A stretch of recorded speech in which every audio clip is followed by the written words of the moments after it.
Yo, yo, yo, welcome to A View from the South Stand TV. Guess what? We're not doing a match reaction. We are doing a manager reaction. Big Ange has been appointed, and we wanted to get the view of a couple of people that know him better than I do. I want to ask him some tough questions. I want to see what Big Ange is going to bring us. 4-year contract, 4 years. Are we going to back this man? But first of all, let me bring out the guest. First of all, welcome to Matt. How are you, Matt? All good, mate. All good. And you've been following Celtic for a while and Spurs, so you're going to give us the Big Ange lowdown. And as always, Ashmatic, you well? Up the roo. Good day to all my Spurs-aroos.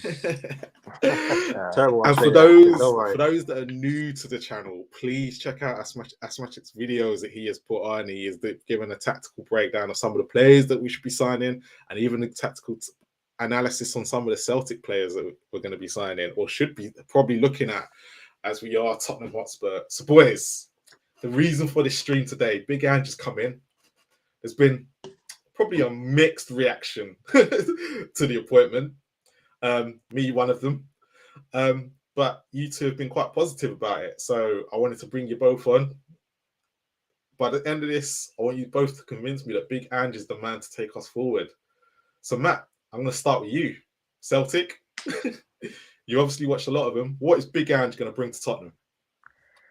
I mean, I'll get into it a little bit, but I can understand why some fans would be. I don't think it's necessarily against him. I think it's more so with the caliber of manager that we have had previously in Jose and Conte, and obviously when we had Poch, obviously big names, and have got the CVs and all that stuff. But for me, it doesn't come down to the CV and who you've managed previously. You just got to look at how Arsenal have been this season under Arteta. Yeah, he might have had a war chest to spend, but you see how he had with pretty much being Pep's like orange provider when he cone collector. I don't necessarily think CVs have anything really to play with when it comes to managerial appointments. But he's a man that takes no bullshit at all. He will. I mean, we could say we've had that with Jose and Conte, but they were just. You could just tell as Spurs fans, we know the kind of football that we wanted to play and what we've played previously. We've been successful, which is attacking, free flowing, and not being that defensive. And even if we are defensive, we have a good defense. But he takes no shit at all. It might be hard with some people with special use at the top of our club. But he's very stern. He gets to the point. I'm sure people might have seen circulating on Twitter recently that there was a video with him. I think it was during COVID when there was no fans in the stadium. And his Celtic team were playing the ball around the back, and you can hear him shouting and hollering and swearing at his team. Literally, stop passing the ball fucking backwards, get it forward, which is unfortunately how we've played under our past three managers. But he plays the fast, attractive football. Him as a person, I think his personality is just what we kind of need. It's on the border of being a Poch person who was like a pleaser and played the attractive football, but he's also got the bite that Jose and Conte had as well. So it's a very handsome mix, if I say so myself. But I reckon it might take fans a little bit of time to get to warm to him, but from how long I've been following Celtic, in watching like 90% of their games most weeks if Spurs ain't on, Spurs fans should feel happy with the appointment, and especially the fact that it's on a 4-year contract. I reckon we wouldn't have offered him a 4-year contract if us ourselves know that we haven't got a big project and rebuild to have, and he wouldn't have signed a 4-year contract if he signed a 4-year contract knowing that he's coming into that kind of rebuild. So I think Spurs fans should be happy. I know I'm certainly happy with the appointment, but I can understand why some fans can be will be looking at it like, oh my God, we was linked with Nagelsmann and Enrique, like these big names. But you look at what's happened before, we've had these big names and it's got us nowhere. So, but no, Spurs fans should be happy. Ashmatic, you obviously Yes, heard my bro. you obviously heard the news earlier this week. Convince me, why should I be getting excited about a Celtic manager that's come from Scotland, probably managed in the easiest league they're possible to man? You know, Brendan Rodgers has managed there and done exactly the same thing, and he's been up and down like a yo-yo, probably half decent. You know, we've had other managers of Celtic come down, and it's not the most competitive league right now.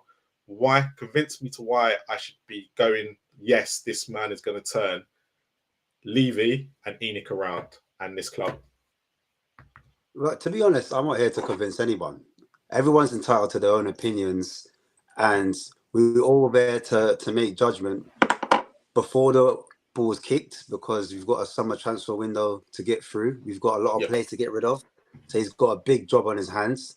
And then the players that come in as well, they got to bed in and they've got to get used to the tactics. Even the existing players that we have, they have to get used to Ange ball or just playing attacking football where we press again. A lot of the players in the moment aren't used to pressing or may not have the actual legs to do the actual press. But what I will say about the manager is Man City apparently wanted to have a predecessor for Pep.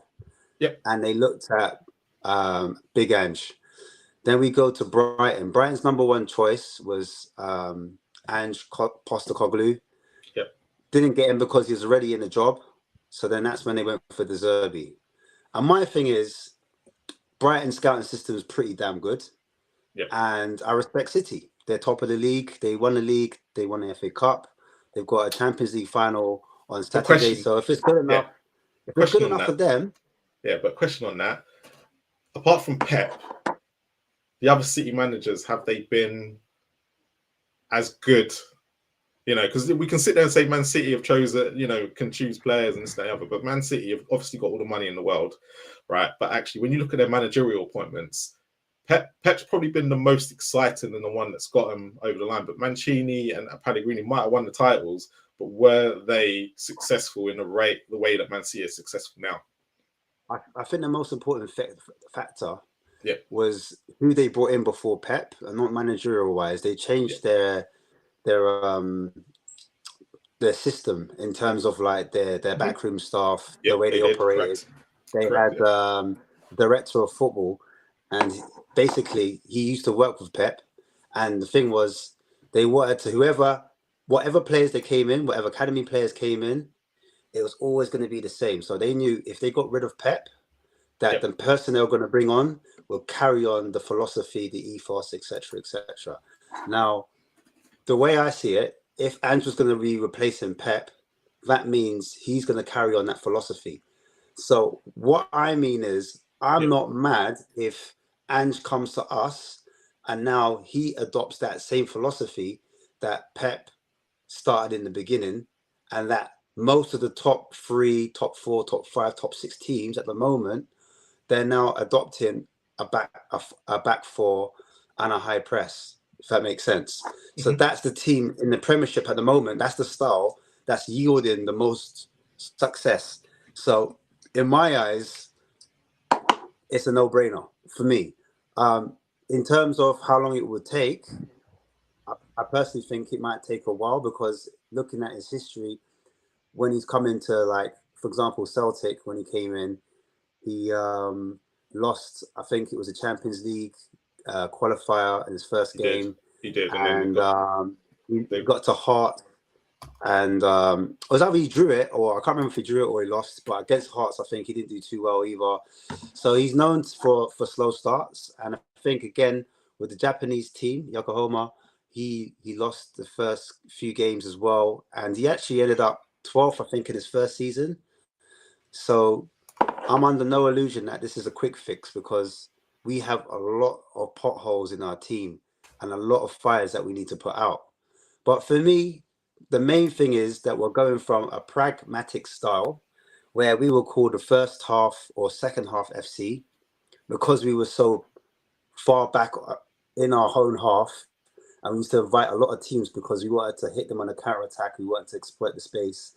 Now we're going to be parked in the opposition's half, and we're going to be creating a lot more chances for ourselves.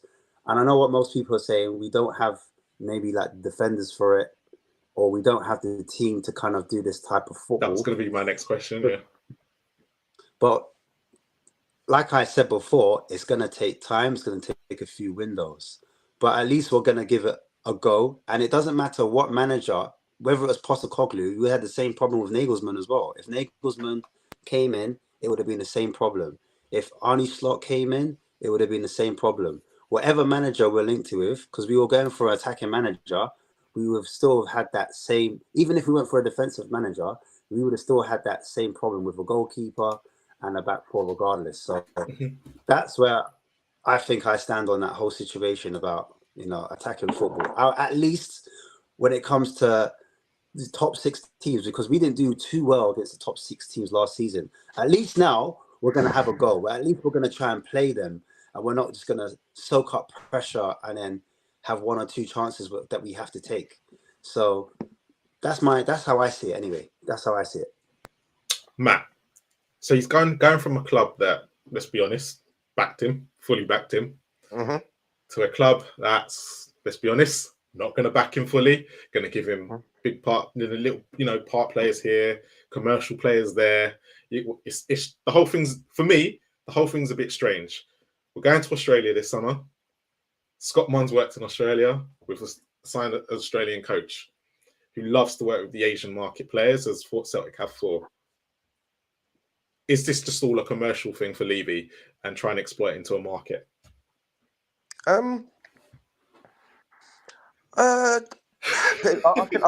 can see why people would be like, oh look, he's Australian. We signed that Scott Munn guy. He's Australian. We're going on a tour to Australia. Oh, it's all convenient. Now we've employed an Australian coach. Yeah. But like what Ash said earlier, how Brighton have recruited. They go and find themselves like diamonds in the rough in like South America or wherever it is that they go and find them.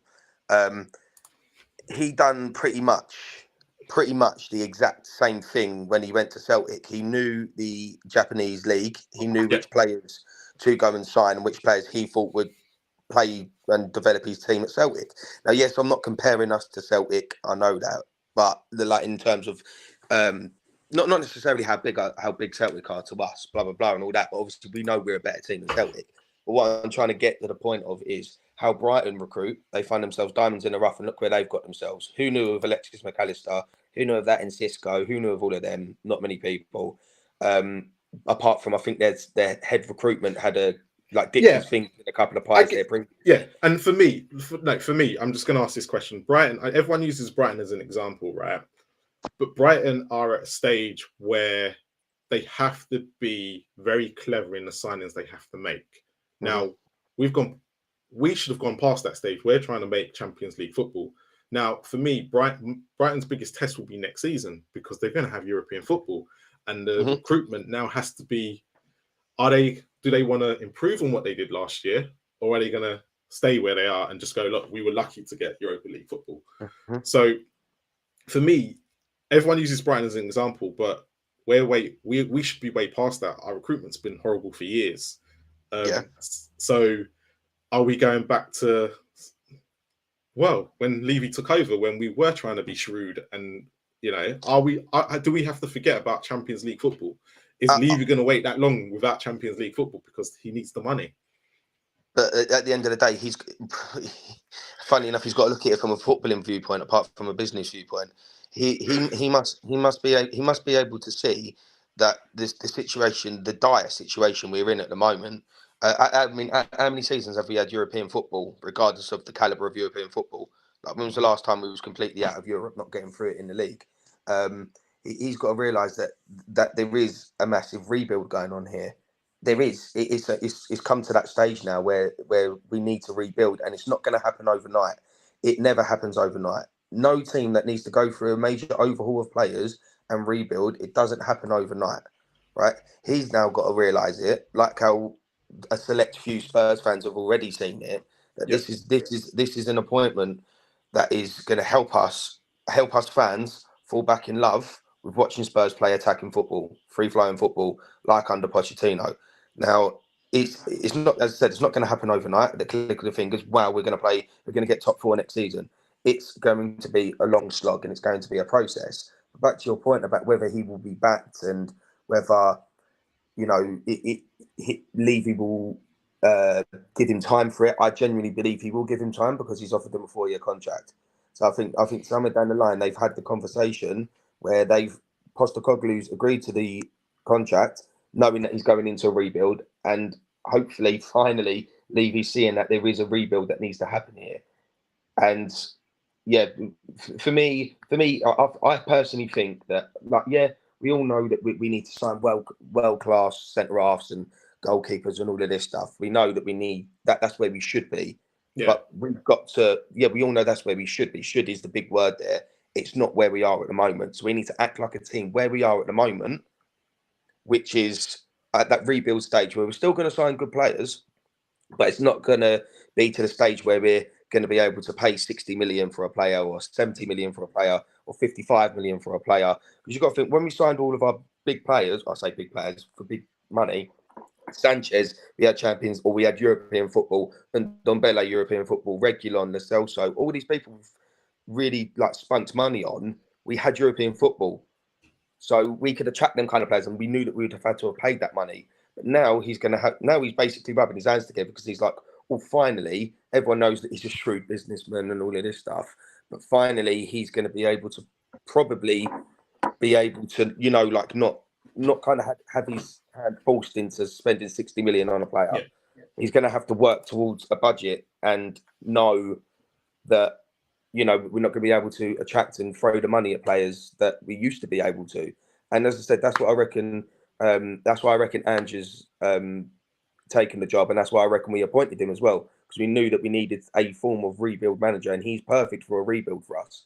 He's absolutely perfect for it. Ash, question. Okay, you're telling me rebuild. I'm forking out over $1,000, maybe $2,000 for my season ticket. How much patience should I have? I can't tell you how much patience I have as an individual. I really can't. Well, how much patience would you? How much patience would you have if you're paying that? We've got to speak about it because it is a big issue. No, it's a fair question. How much patience? Because I go back to Poch. This is my question. I can go back to Poch days. I was paying what, £800, £700 for my ticket. I could wait. I've moved into the new stadium. My boss, my chairman's basically said, we have moved to compete. Yeah, I'm now paying for that privilege. Yeah. How long is my patience? How long can most people's patience last? Well, they gave him a 4-year contract. Yeah. And fans are very Should I have to wait 4 years? Basically is the question. No, you should. I think at least 2. I'd say minimum 2 years. Minimum 2 years. Because most of the managers that we got rid of lasted roughly 18 months, 17 months. So you need to give them at least that similar amount of time. So I'd say 18 months to 2 years. I think you'd have to give them, because if we're going to get behind the football and the results aren't getting, like, if the football's good and the results aren't going our way, then at least we can see that he's going to try and build in a certain direction, and we can get behind it, because we know eventually it will come to some fruition. Or, you know, we're not being bored to death. It's one thing having bad football and bad results, but if you're having good football and bad results, I think you could live with one of the evils, or one of the two that are less of the evils, if that makes sense. My thing is, I do kind of agree with you, but I don't think. Let's be honest, football is a results business. I think people, like, let's be honest. I know with Conte, it was the football was bad, but we were living with the results because they were positive. Yeah, we'll be honest, they were positive. Best start to a season, everything like that. But if you're playing good football and you're losing, I'm not sure if you remember our dealers days. The football was brilliant. We had the 5-star strikers. We were just losing every bloody week. It wasn't fun. No one likes losing. I don't know. Like, under Conte, even though we were winning and we were picking up points, I could feel like the undercurrent. I just felt like, yes, it was always going to be. As soon as we stop winning, it's going to turn horrible. Do you know what I mean? I always felt that. Will it still not be horrible if you go on say we won, there's 5 games in a row. We haven't won. It works both ways. It does work both ways. I agree. You can't go on a run where you're winning games, but you're playing horrible, and equally you can't play. You can't. I've got a question actually. I've got a question. Well, but I've got one for you. So Graham Potter last year, right, went on that massive run where he didn't win a game for I think it was like 2-3 months, but they were playing beautiful football, and the Brighton fans started to boo, and everyone was like, "Why are the Brighton fans booing?" And at the end of the day, for 3 months they hadn't won at home. It may have even been longer than that. I'm sorry, but do they not have an entitlement to boo if they're not winning? What's the point of playing attractive football? No, I agree with you. That's like I'm saying. I think you can't play well and lose 3 or 4 games on a trot or 10 games, like you know Chelsea. What I'm saying, without a win. And but you're playing sexy football. Don't make it make sense, innit? Yeah. But one thing I heard about Ange when he was in an interview, he came out and he said, yes, he wants to play attractive football, but he's a winner. He likes winning. Bottom line, he said he doesn't like to lose. He's not a manager that he's not happy with losses. So he said the reason why he likes to play attacking football, that's his ethos. He doesn't want to bend on that. That's just basically his philosophy. And as a result, you get wins out of it. And he said when you're kids and you're playing football, the first thing you want to do is have the ball at your feet and you want to score goals. He just wants his players to enjoy his football, have the ball at their feet and attack. We don't want to focus on defending because that's not why you got into football. He wants players to enjoy themselves and go out and play the right way. And that's why he's very stubborn on this attacking football in this particular way, because he also believes in it. So a bit like Conte, it's a mix where Conte was very stubborn. There's no plan B. He's pretty much the same. There's no plan B. There's only plan A, and that's to go out and play the tempo, fast tempo football, not just possession football, but fast tempo football and a style of attacking football that's going to get you the win. So that's what I can get behind that. Do you know what I mean? I can't complain if that's the ethos. Also, just to go back to your other question as well about my man, the Leicester manager, Rodgers. Rodgers went to Celtic, did the treble as well. Yep. I think with Ange, he broke the record for the amount of goals scored in the season under Celtic since 19. I can't remember the year, but basically, it's just showing the attack intent. So my thing is, if he's going to bring that style of football where we're trying to create chances for our team, we're trying to score. Yes, it's not a sexy name. Yes, it was a lower league, but at least the intent is going to be there and he's going to try and be front-footed. We've gone 3 to 4 years of, I would say, pragmatic, majority of football. It wasn't all pragmatic, but the majority of football was the second half FC. And I would like to see just the full 90 minutes of attacking football. Do you know what I mean? Just consistency throughout. And also, another point you guys made about the whole diamond in the rough, going back to that kind of transfer policy.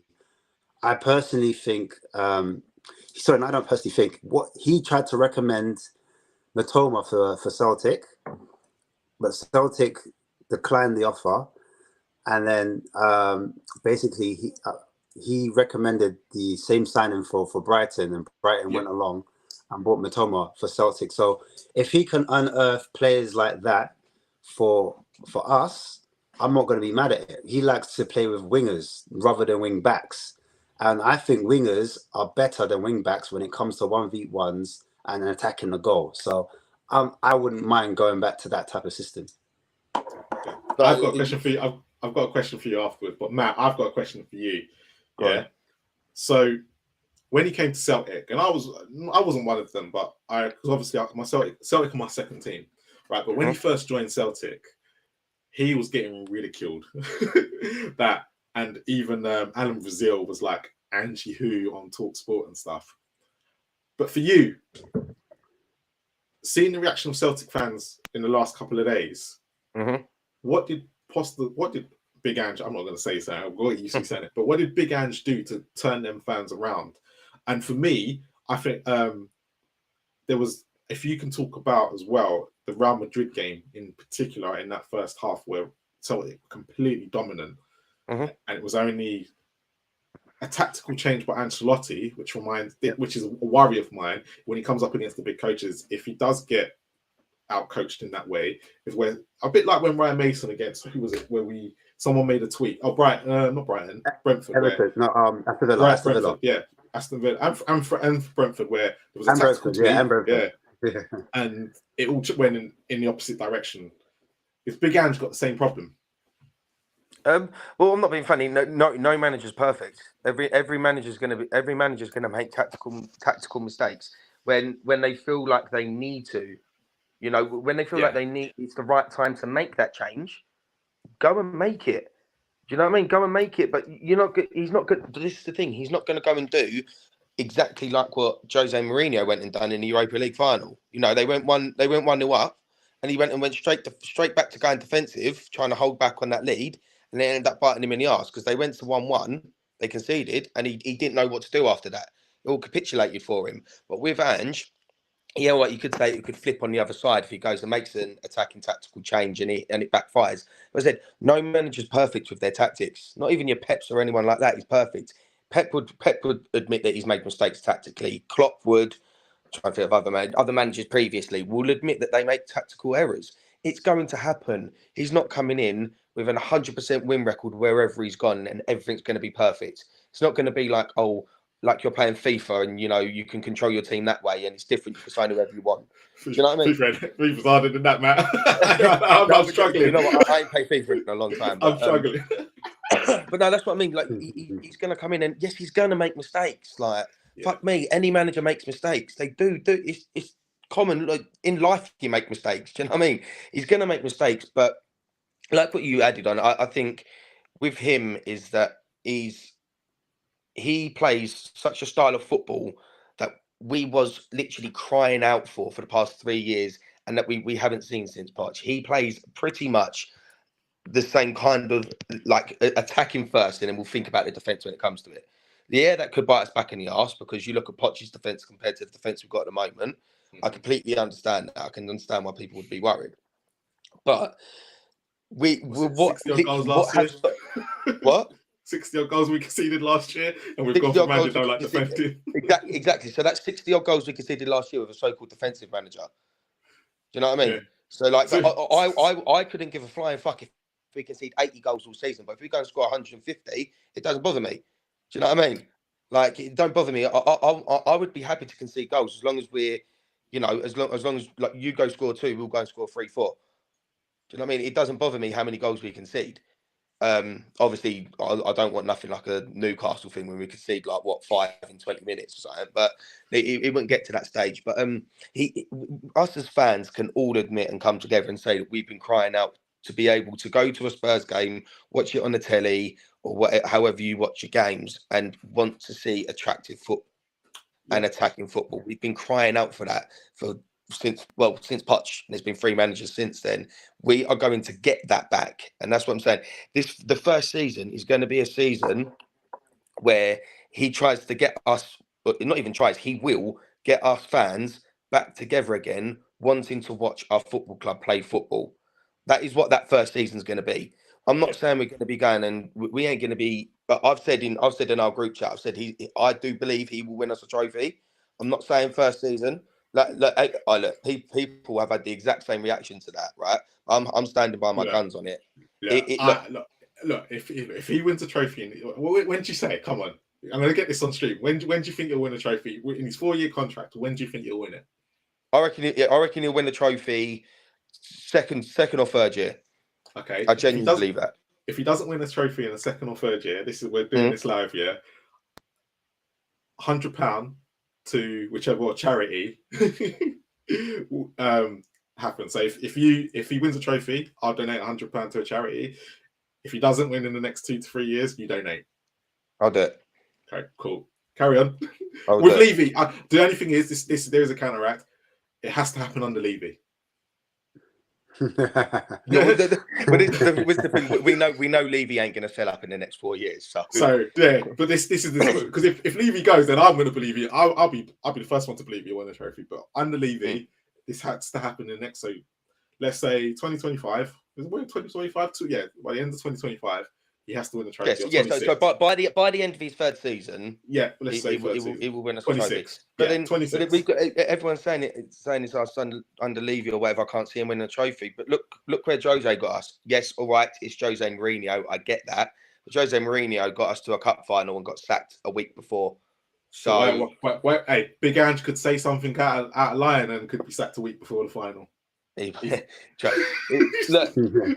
fit, but I'm 99% sure Levy's learned his lesson. Maybe let's not sack a manager a week before a final. But, he's done it before a semi-final, and he's done it before a final now. So what makes you think this time he's going to stay loyal and make sure Ange stays in charge, and he's going to win us a trophy? And I'm not saying it's going to be the Premier League. We're not. No. I'm not saying it's going to be Europe. It'll be a Carabao Cup or it'll be an FA Cup. And I will give the £100 to whatever charity you lot say you want to give it to.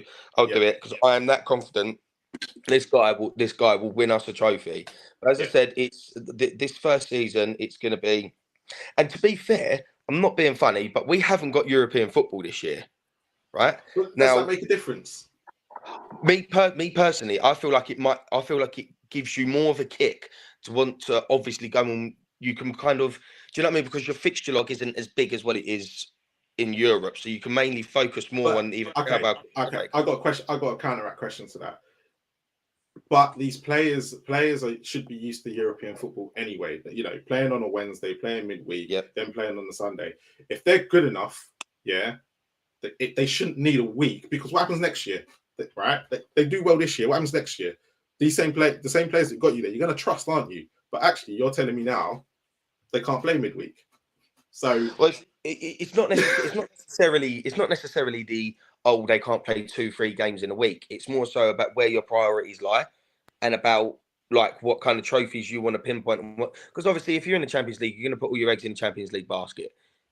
Everyone wants to win the Champions League. But what I'm saying is that now that we haven't got, not necessarily a distraction, because it's not a distraction, but do you know what I mean? Now that there's not that big trophy that, you know, everyone wants to go and win, we can solely, for the first time in however long, we can solely focus on a Carabao Cup or an FA Cup and be do you know what's quite interesting? Yeah, and I get the whole European thing, and I know we're on a rebuilding process. It'd be very, very interesting to know how many teams in the last 10 years have won a trophy and not been in Europe that season. That would be an interesting. I ain't got it on me to now, but it'd be very interesting because everyone keeps coming out with this, that, and the other. But this is Spurs, right? And this is Daniel Levy's Tottenham. No European football. You can see the excuses already, right? They're going to come out because we don't have European football. The budget's been cut. For me, it's a thing where basically the less games you have to prepare, the more you can do on the training ground. So supposing we had a midweek game, but that's that again. Wait, hold on. Under content. Yeah, but this is where this because Mason had a week to prepare. No, we can't compare Mason to it. Wait, let me finish it. Because these players are going to be here. Let me finish it. Let me finish the point, and then you can come in. Yeah. So basically, all I was going to say was, because it's a new manager, because I hear your point, and I agree. These players should be able to play 2 or 3 games a week, no problem. Yeah? But when you're a new manager, you're a new coach, and you're trying to get your ideas across, and you're trying to... Mason's different because he's been there. He knows the players. So it's a bit different for Mason. Whereas Ange is a completely new character coming from Scotland, trying to get his philosophies, ideas across to these guys, trying to figure out who his best 11 is, make mistakes, etc., etc. But I can give you an example already, right? Poch, he ended up getting his football across, but he had European football. Big Ange, was at Celtic. He had conference football and managed to get his football across. So why does it matter if it's in Europe or not? No, I'm saying, look, first of all, with Poch, what season are we talking about? His first season, the second season, third season, fourth season? Yeah. I'm talking about Ange coming in for the first time, and he's able to prepare a whole week for Brentford. He's going to sit down, we're going to look at video analysis, and we're going to study their setup. We ain't got no midweek game where I'm thinking, I've got to play Antwerp. Do you know what I'm saying? Or I've got to play some next team like Galatasaray or some other team across Europe, because I'm going to be in a whole. Yeah. Go on. I was going to say, basically, how it works, you would have Monday, Tuesday. That might be light training. Wednesday might be tactics day. Do you understand? Thursday, Friday, you might be, all right, we're going to work as a team. And then on the last day, it might be individual sessions. Do you understand? You were able to plan your whole week out as a coach, as opposed to, well, we're planning a 1 day, 2 days for this game, and then 2 days for the Saturday game. Do you see what I'm trying to say? Yeah. So that's my thing, because this is his first. It's his first term. Afterwards, he hasn't got the excuse. Second year, third year, I'm with you. I agree. But I'm just saying for the opening first 6 months. Go on. Okay, but you guys have all told me that it's going to take a few windows and he's going to need time. What happens if he gets European football next year and we have more deadwood to get out? But it's a different conversation. Deadwood, but does he need another week then to be on the training pitch? Does European football? No, he doesn't, because by then he should have embedded. I give it a year. By a year, he should have his tactics embedded. He should have the players. My thing is, I get what everyone's saying, right? I completely get what everyone's saying, right? But does not having a midweek game also come into actually, you're saying prepare for it, but our game's not better to prepare for a situation than not to? Because you can have a week, he prepares for Brentford, he loses it. You got to wait another week. You got to wait another week to get that out of the way.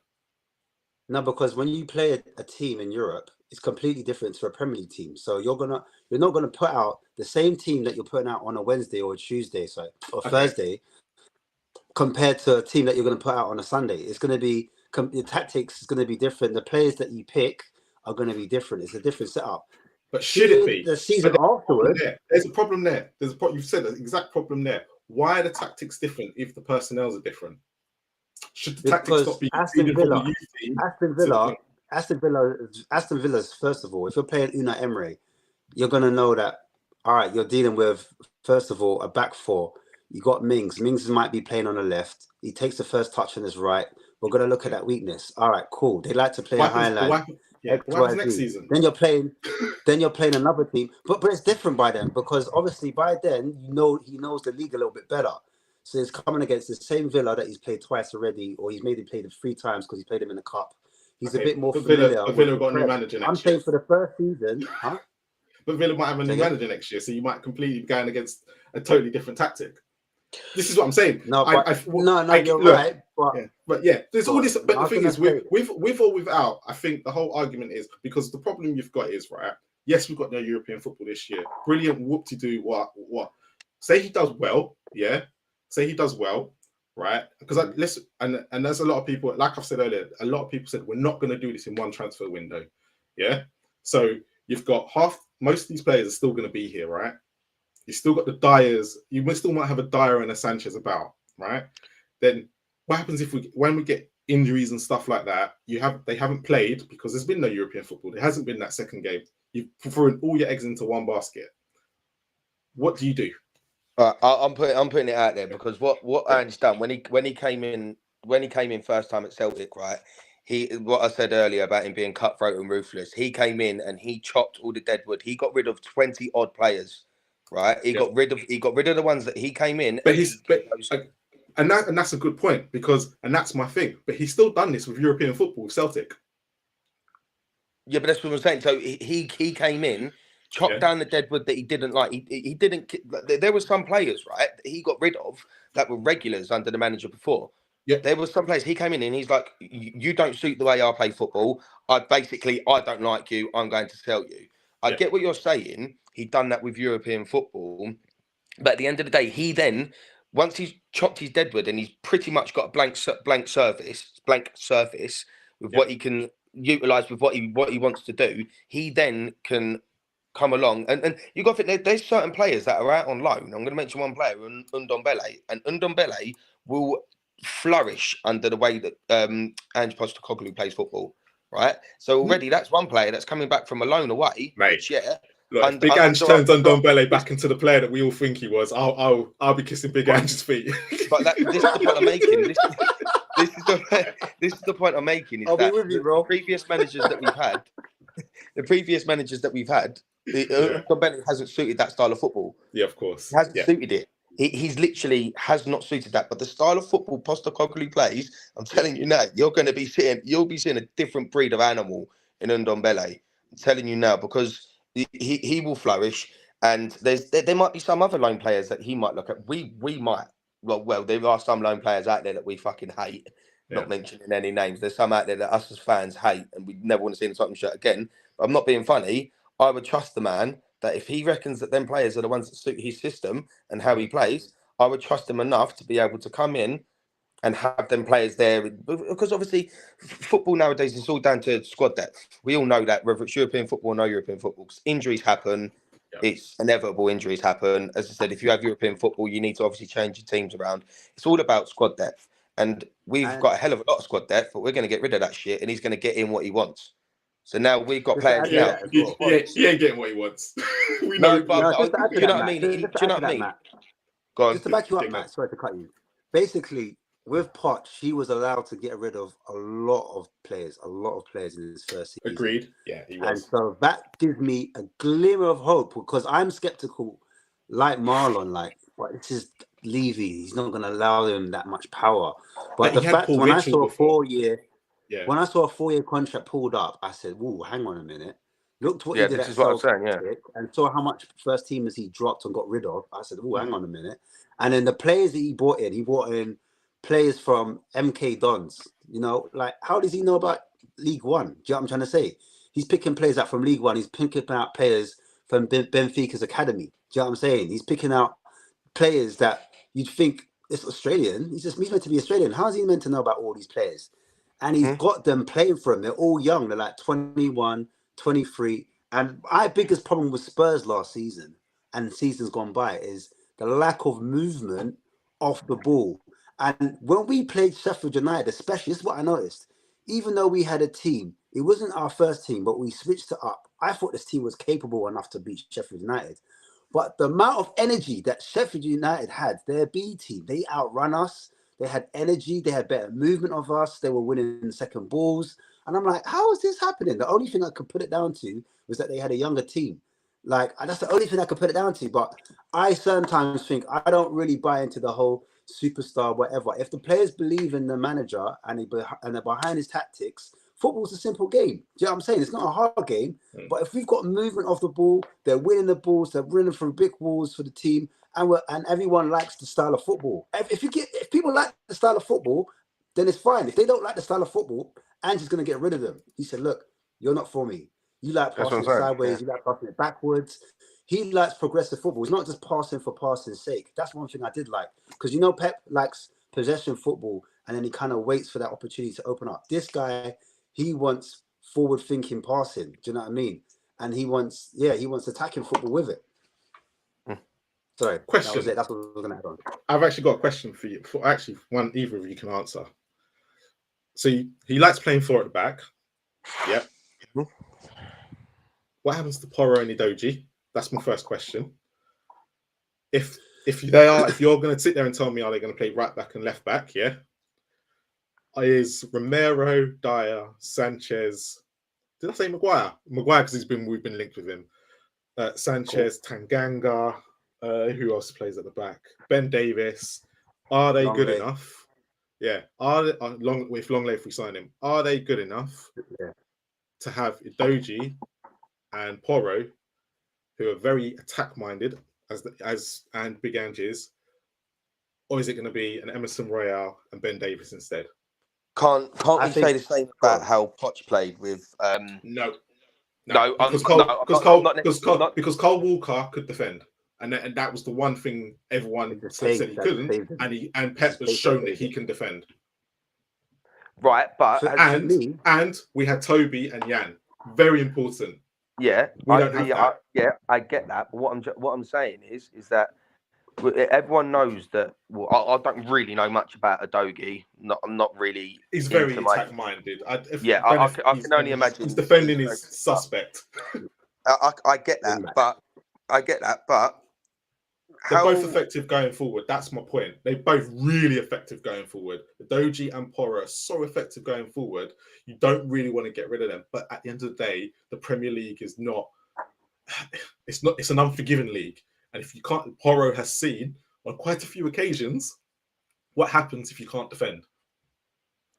True. For me, Harry Kane number 10 makes a this good one. point there. Yeah, I think he does make a good point there, and this is what I was kind of getting with you two. Does you think this will happen? What that Porro? I was going to say what Porro changes into a winger, or then he starts as a winger. Basically, anyway.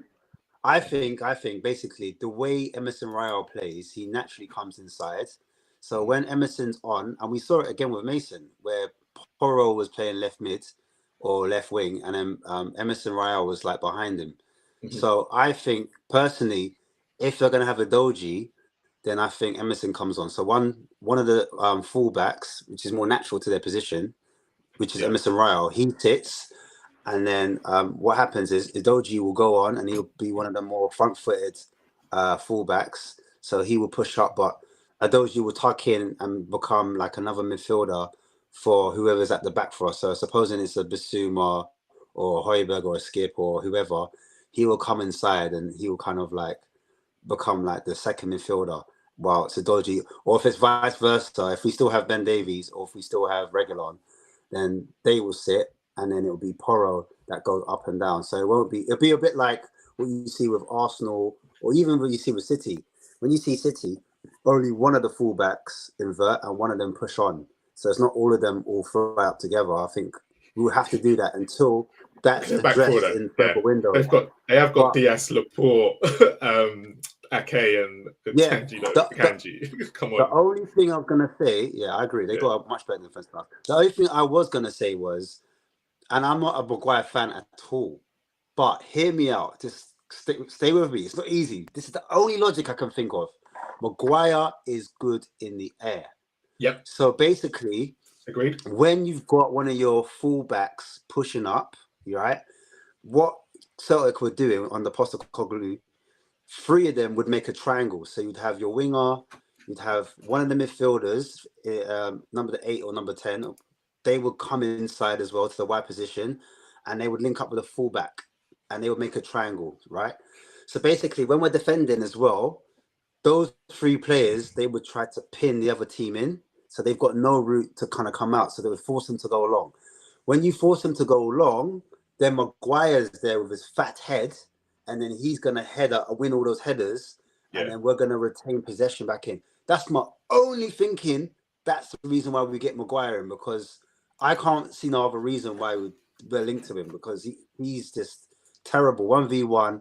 Like I just don't get it. Like why would you want to bring? I get it. I'm one of them. I don't hate Maguire as much as everyone else does, and I think when you're at Manchester United, it's a bigger club. You're gonna get criticised for everything. Him and Lindelof is useless too. But with Maguire, if you partner him with a decent centre back, let's look at England. When he's next to John Stones half the time, apart from that little bit before the was it Euros or World Cup? I can't remember which one, the last one, where he was off form. Yeah. World Cup, where he was off form because he wasn't playing at Man United. But if you look at him before that, anytime for England he put on an England shirt, he was okay. He's a different player. He's a different player. Right? At United, he's terrible. When he plays, if we get the Maguire from England, it's different. But if we got the Maguire that was next to Johnny Evans, or Leicester, I'm going to say, the Johnny Evans and Maguire partner. Everyone said that Johnny Evans was the better one out of the 2, but Maguire was so good next to Johnny Evans. They complement each other, and it reminds me a bit of Toby and Jan, right? When Toby lost Jan, we started to see the frailties with Toby, and that's how I look at it. You just got to find a partnership in that defense. We don't have it. I don't think Romero and Maguire would. I'm not sure if that's the. I don't know. Oh, that's the no. It's not. No, it's not. I don't think that's the move, man. I don't. No. This is why I'm like Maguire. I get it, but I don't get it. If that makes sense. Maguire and Romero together is literally like it's a disaster waiting to happen. Yeah. It's literally. We could potentially end up with 2 centre half. I'm not being funny. We're literally prodding the devil there to do some voodoo stuff to make sure that we fuck up, because that would happen with them 2 centre half together. Okay, got a quick question. I've got a couple of questions before we end the stream and thing. So there's obviously this big. I think you've seen it with Big Ange is doing a team talk to the Australian national team before. what was it? I think that was in Russia. That was in 2018. The Confederation. Yeah, it was 2017. It was the Confederations Cup because you can see the date. Now he makes that speech and everyone is going, "It's all powerful. It's all this." Yeah. Australia went into that tournament, didn't win a game.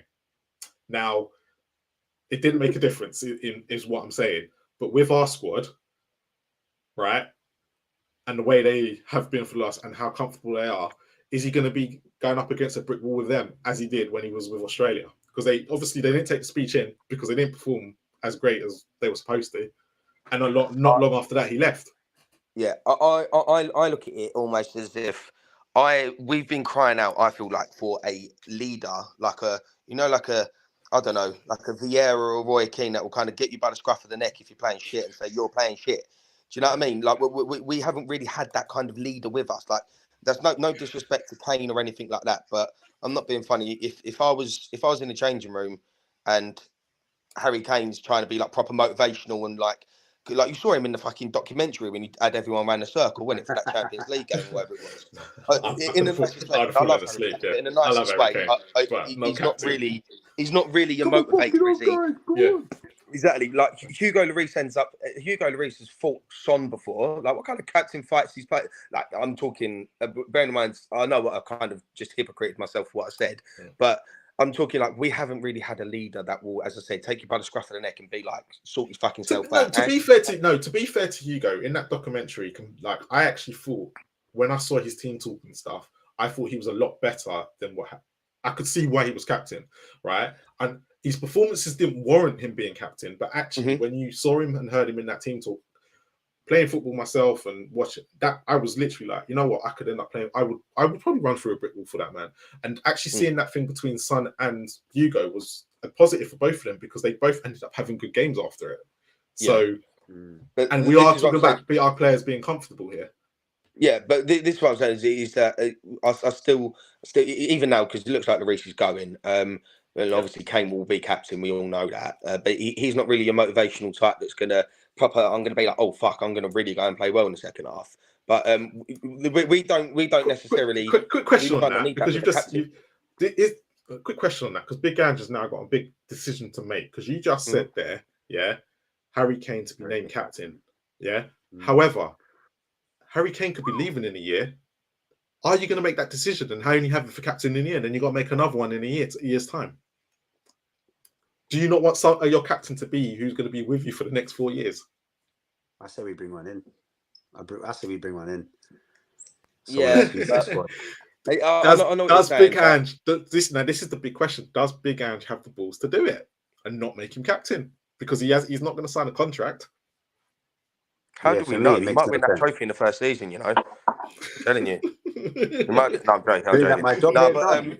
Exactly. He's going to win the trophy in the first season. Kane's going to break every record possible, and we can laugh at everyone. But no, I'm not being funny, but Kane might look at how Ange plays out his first season, or up until January, because he can start talking to teams in January.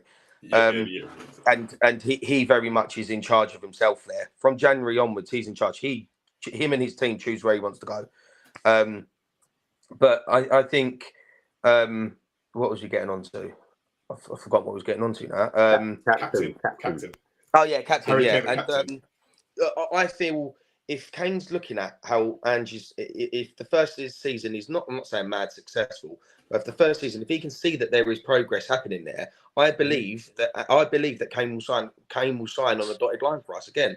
I believe that if he genuinely sees that there is progress being made, and this is the style of football that suits him better, where me personally, I feel like now under Ange, where we see Kane become a creator because he's so thrived of any form of service or anything like that in a back five, he has to come deep and get himself involved that way, right? Which is he's equally as good as what he is going and scoring goals.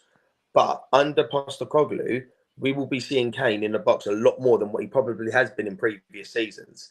Now, that's not me taking away. He's still going to be that creative spark as well.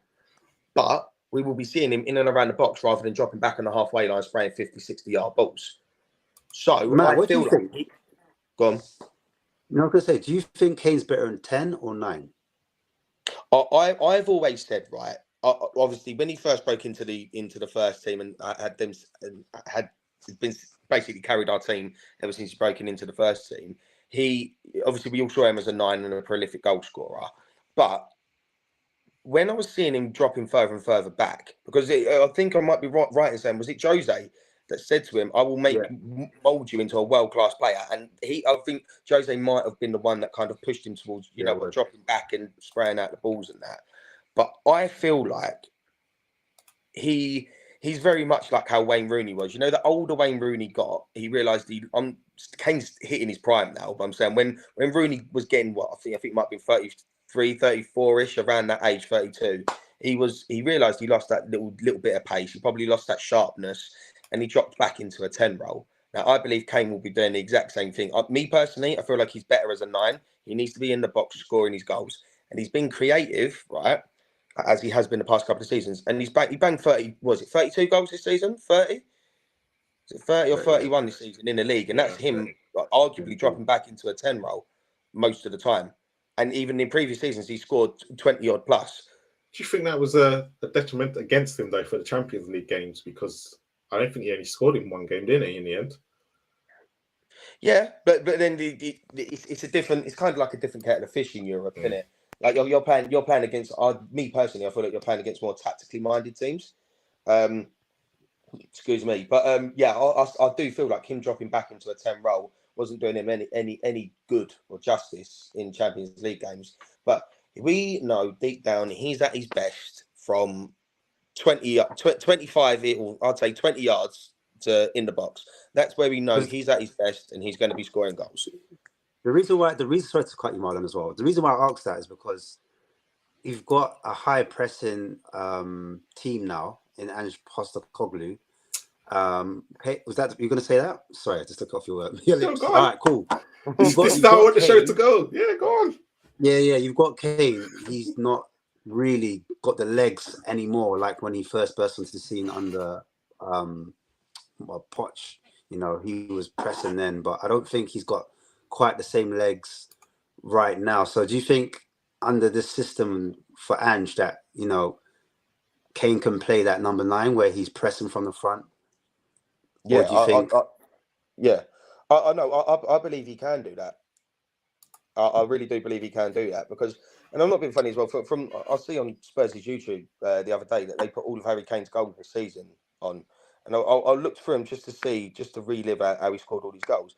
And I've done it, but the some of his goals came from essentially being a number 9. Do you know what I mean? Not necessarily being like I think he scored.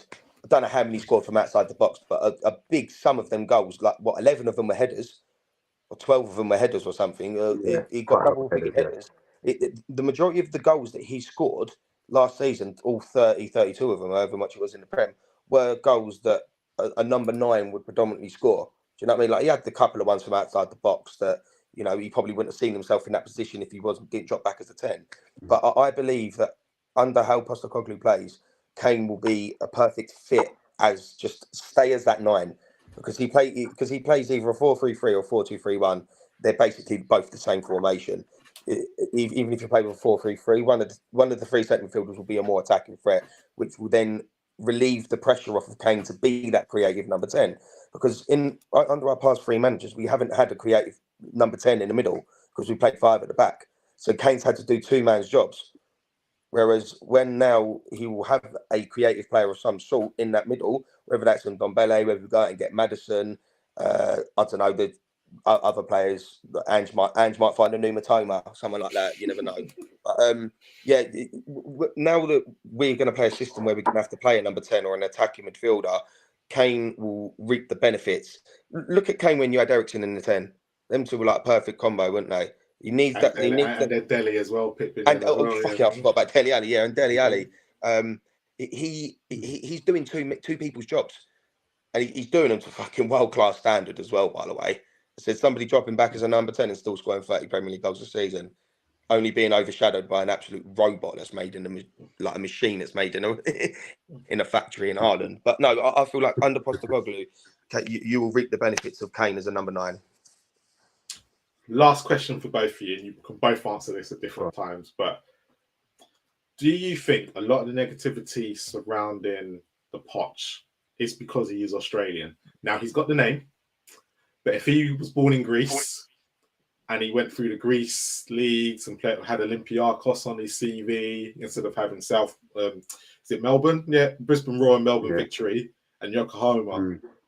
Do you think it would have been a totally different? Because look, he's a European, all right? Yeah, he was raised in Australia. But do you think that because Australians are more into cricket? I don't think people see him as Greek, Marlon. I honestly think people see him as an Australian because he's got that Australian accent.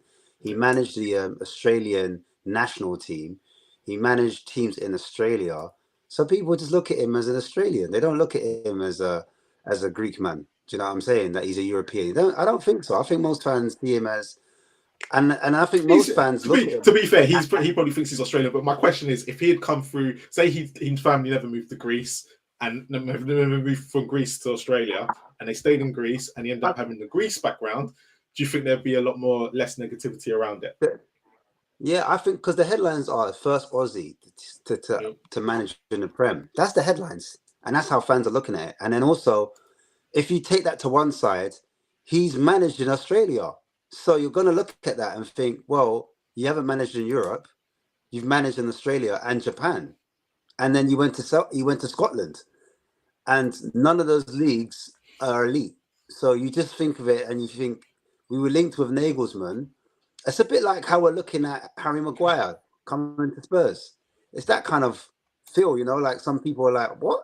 Harry Maguire? What, next to Romero? Nah, someone's having me on. You see what I'm trying to say? So some fans are looking at it like that extreme. We had Nagelsmann, Poch was free, both of them were out of a job, and we've gone for a guy that's never, ever managed in a top 5 or top 4 European league. And then when it came to Champions League, he didn't win a single game. And yes, maybe he played well, but at the end of the day, 2 points on the board, bottom of the league and Champions League, and that's where it matters against the European. And that's where the perception comes in. The perception comes in that, is he that good enough? Are we taking a massive gamble, a massive risk when we were linked with managers, like think of Nagelsmann. Nagelsmann had 100% record in Champions League, albeit with Bayern Munich. Before Bayern Munich, he was RB Leipzig. Yeah, and he done well for them too. He did well for RB Leipzig, and for Hoffenheim, he took them from the bottom half of the table, and he took them to the first ever Champions League. So of course, people are going to be like, Poster who? Ange who? And they've never heard of him. Until we were linked with him, no one was looking at him. Do you understand? So I think that's where the kind of shock comes in. Like, at least I think with Maguire, it's more like for us, because I don't know about you guys, but for me, I've seen the high profile mistakes. Do you know what I'm saying? I've seen how shaky he is. I know he's got no pace. He moves like a robot. He's Eric Dyer's 2.0. Do you see what I'm trying to say? So that for some fans, that's why they're looking at it. Like you said, Marlon. Yeah, we're playing attacking football, but what about the back? What about behind? As soon as we lose the ball, then what? Do you know what I'm trying to say? What happens when they change the tactics? Then what? You know what I mean? When you get outsmarted by Thomas Frank comes, Emery comes, half time, and then what? Now what? No, I'm sticking to my plan A because plan B is no good. Do you know what I mean? Then what? Yeah. And then remember what I said at the start. In Japan, in the J League, his first team with Yokohama, he finished 12th. Are these fans gonna put up with Tottenham finishing 12th in their first season? Well, it could get techie real quick. I'm just saying. Spurs finished 12th in their first season. I don't know. I've got the patience. I don't know. I can stomach it, but I don't know if a lot of fans thinking, yeah, we're gonna get top 6. What if we don't get top 6? Are we finished out of that? Are we fall out that first half of the table? It's gonna be peak. I'm just saying. I'll tell you something, Marlon. I was listening as well as reading on the little chat thing. This Spurs on sabbatical person, you need to get him on here. He's fucking he or she or whoever they are. He's fucking hilarious. Brilliant, yeah, brilliant. I'll tell you something. The one this should be a chant that we should start as well. Maybe put some rhyming in there. But the one where he goes, he's Greek, he will conquer, and if you get too close, he'll punch you in the nuts like Joey the Aussie kangaroo. Like, we need to get this person on here. Yeah, nah. Spurs on sabbatical has been commenting on Ash's videos as well in the last few days. Proper pure love. Yeah, yeah. We need to get him on, man. We need to get him on. But no, yeah. I think. Let's see what he says there. He doesn't back the man. No, I reckon. Yeah, as I said at the beginning, people had their reservations because of who he was linked with previously. Like what I said, he was linked with Nagelsmann, who's done what he's done. Like Luis Enrique's kind of done what he's done. But just what I want the most is us as fans. Obviously, there's always gonna be a divide. No matter what team you support, there's always a divide of people that are nobody's gonna be 100% happy. And as I said earlier on, everyone's entitled to their opinions. But watching Ange and how he's played at Celtic, it's something that us as fans, and we've covered it already, that we need to be patient. But how patient can some of our fans be? This is the thing. This is what I'm saying. It's your people. We're not going to be able to please. Poor fucker's not going to be able to please everyone. Do you know what I mean? And not everyone's going to be like it's been. Not everyone's been buzzing for the appointment. But just like I just want us fans to get behind him, because he will. I can promise you now, he will in this first season. He will make us fall in love with watching our team play football again. Because the past 3 years, it's been depressing enough. So he will. Don't include Jose's first 6 months when he were beating Man United 6-1, because we were all loving that. we was all loving it. We was all loving it. The fact that they were down to 10 men after 5 minutes from shit ass free from Lamella. So, but no. Right, one thing I will say though, sorry to cut you again, Matt.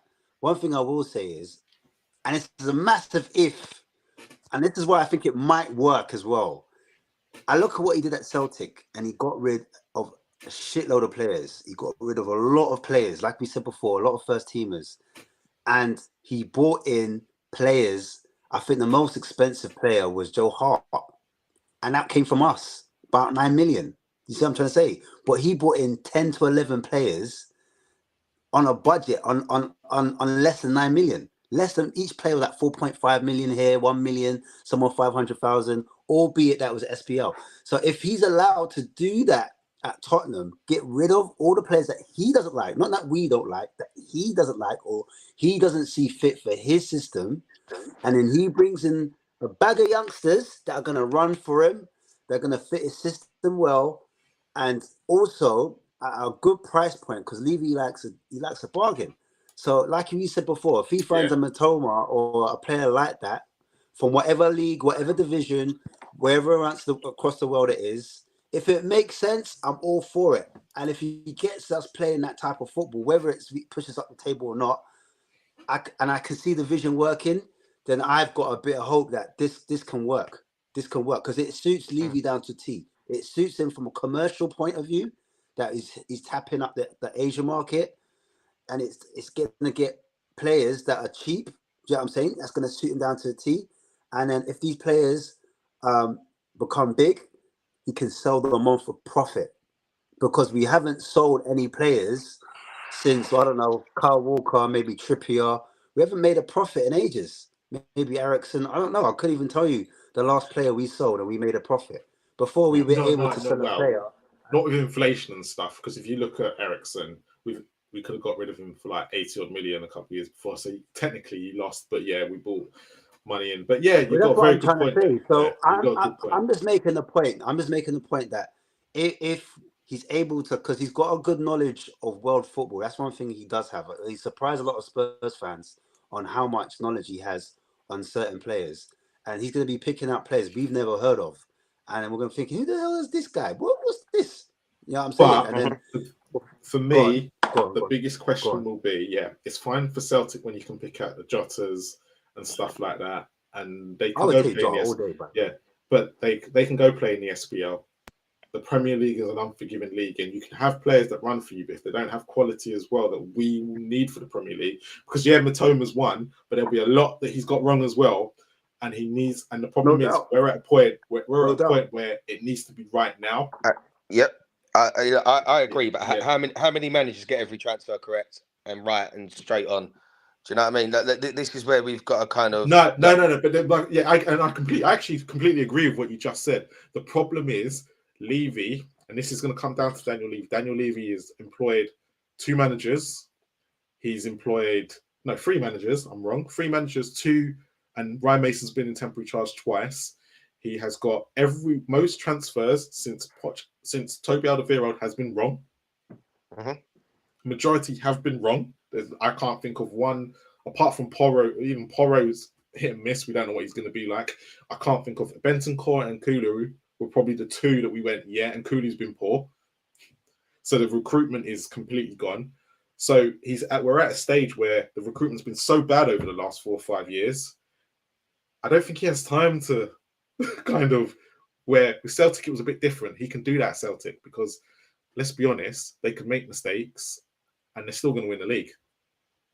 Let's be completely honest with the situation. He hasn't got time to make the mistakes here because you saw, I take Leeds. Then players would run for hours, but then none of them were quality. And that was the biggest problem that they had. They just didn't have the quality. So, unfortunately, it's got to be right now. Otherwise, he's going to be in trouble quite early on.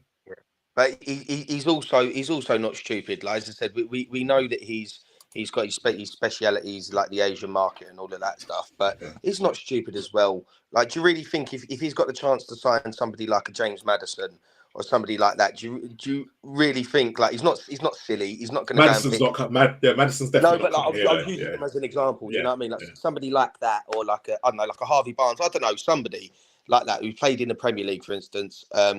Or like a Tielemans or someone like that, like who's played in the Premier League. He's not stupid. He's not, or Ward-Prowse. He's not going to not go after them because he wants to go and find himself a diamond in the rough in Asia or Japan or whatever. He's not stupid, man. We all know he's got his speciality in the Asian and probably like the overseas kind of market that nobody's really heard of, the leagues or whatever, or the players. But as I said, he's not stupid, man. Like if you're got the opportunity to sign somebody, maybe as I said, like a Madison Ward-Prowse, somebody like of that caliber, he's not stupid. He's going to go and sign him. Do you know what I mean? He's not going to be stupid and risk not signing somebody like that to go and get some like the next possible Mitoma or Kyogo or Jota or Abida and all these guys that he's managed to bring in at Celtic. But like I just want Spurs fans to get behind him. Get your corkscrew hats, get your blow-up kangaroos. Off we go. We're ready. First game of the season.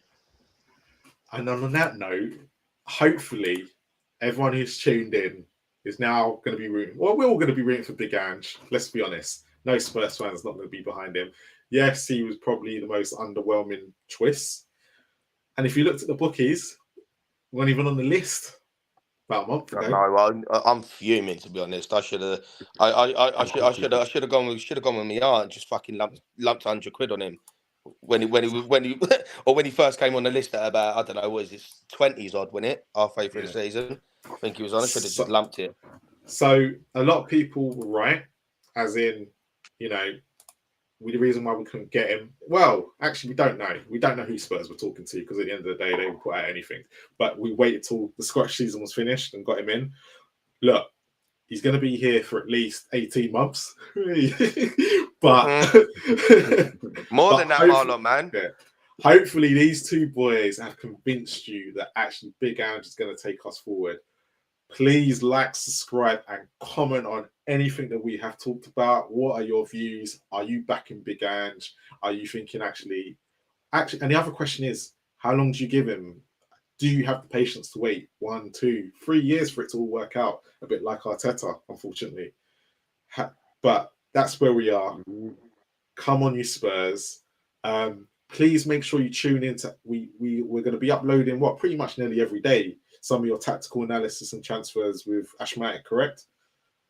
Yeah, we've got a couple of things coming out. We got some bits. I was going to say one more thing before we ended it. I was going to say if it had been the Zerbi, right, before he went to Brighton, and he was coming from, will we have the same type of energy? That's what I want to know.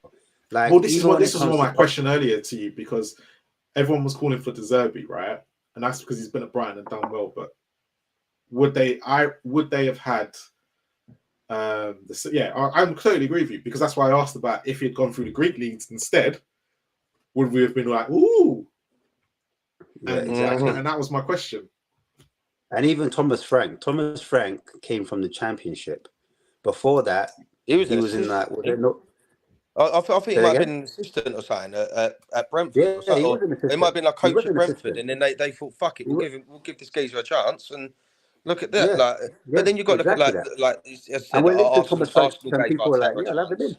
Yeah, Arsenal gave Arteta a chance. It looks like maybe I'm reading to go to Celtic. It might be all I'm gonna say though is to all of this is this only works, right? And this is my bit on it. All of this only works if the board fully back this man. I don't care how many mistakes he makes in the transfer market, right? Because Arteta's made mistakes. De Zerbi will probably make mistakes. Kept going. Right? But if they don't fully back this man over the next 3 or 4 years, there's no point. I genuinely believe that the board do back him just based on the fact of the 4-year contract, because previously Conte was 2 years, was he? 2 years. With the option of another year. Mourinho was the same. And I think Nuno might have even been the same. They're all like 2 years, the option of a third if it goes well. But the fact that the board have agreed with Ange as well to give him a 4-year contract, for me, I think the board will back him no matter how ugly it gets, or to an extent how ugly it gets, obviously. But like with how bad we could be performing to how good we are, he's going to be backed by the board. That's why I believe they offered him a 4-year contract. Yeah, it's true.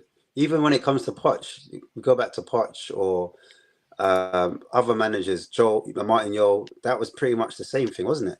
Well, Martin Jol was different because Martin Jol was originally Martin Jol was meant to be the manager, right? Frank Arneson wanted Martin Jol to be the manager. Yeah, that was it. That's right. Guess who stepped in and went, "No, we need a big name." Levy himself. And they went after, so they agreed with to bring in Santini, Jack Santini. No comment. Yeah, all went to shit as it does. Defensive coach, pragmatic. Yeah, and then obviously left halfway through because he couldn't bring in none of his staff as well. So Santini was doomed to fail. Obviously, Martin Jol just stepped in because that was the original plan. Yeah, but you also look at Ange as well. Ange doesn't particularly have a massive backroom staff to bring in either. No, he's bringing the Scottish guys, isn't he? So yeah, I'm loving that. I love a few Scotsmen to be around in that training ground. Given that, look at the last Scotsman, Joe Jordan had a fight with fucking Gennaro Gattuso. So we need a couple of he's got a small backroom staff as well, so he's not bringing any extra baggage or anything like that. Like he very much is. It's me and a select few. It's like, you know, when you go to a family barbecue and there's only like 2 cousins that you like out of the 10 that you got that you want to stick around like that. Yeah, Harry Kane number 10. He said that back in the 70s they called it high press and they called it tiki taka. Basically, I think he comes from the same school of thought of was it Cruyff that Cruyff invented the whole thing, total football. And basically Dutch. It wasn't Cruyff. It was the Dutch. Basically, it was the Dutch that kind of invented it, and the Ajax system away, and then it's just been progressed over the years. Because I forgot the guy's name. There's a guy before Cruyff. It begins with N. His name eludes me because I remember watching the documentary, and he's the one that kind of brought it forward from Ajax. And Cruyff, I think Cruyff played underneath him, and then Cruyff perfected it, and that's how it ended up getting off to Spain and stuff like that. So and that's where Big Ange played in that. So that's where we're at. But boys, we've been there, we've done it. Just before we go, so Ash has got some stuff coming up this week, and we'll have over the summer, and we'll try and do more shows like this. And hopefully, Matt, when you're around, you can come on and give us your thoughts. We'll do some transfer stuff. We'll do things. So please like, subscribe, and comment. But big thank you to all the people in the comments today. Without you, we wouldn't have lasted this long because we only wanted to go for 45 minutes. But because of the comments, an hour and a half nearly. You've made it all. Having to take some Spurs fans, you know. Yeah. Harry Kane number 10. You always commenting. Thank you. Spurs on sabbatical. You've been brilliant. Cox Enormous from Fiji said, thanks for the show. You're absolutely brilliant. That Spurs Fiji, podcast. Fucking hell. You're going worldwide, mate. Yeah. Richo63. Who else did we have in the chat today? Daryl Denson, who's quite a regular. Lee Smith, thank you for tuning in.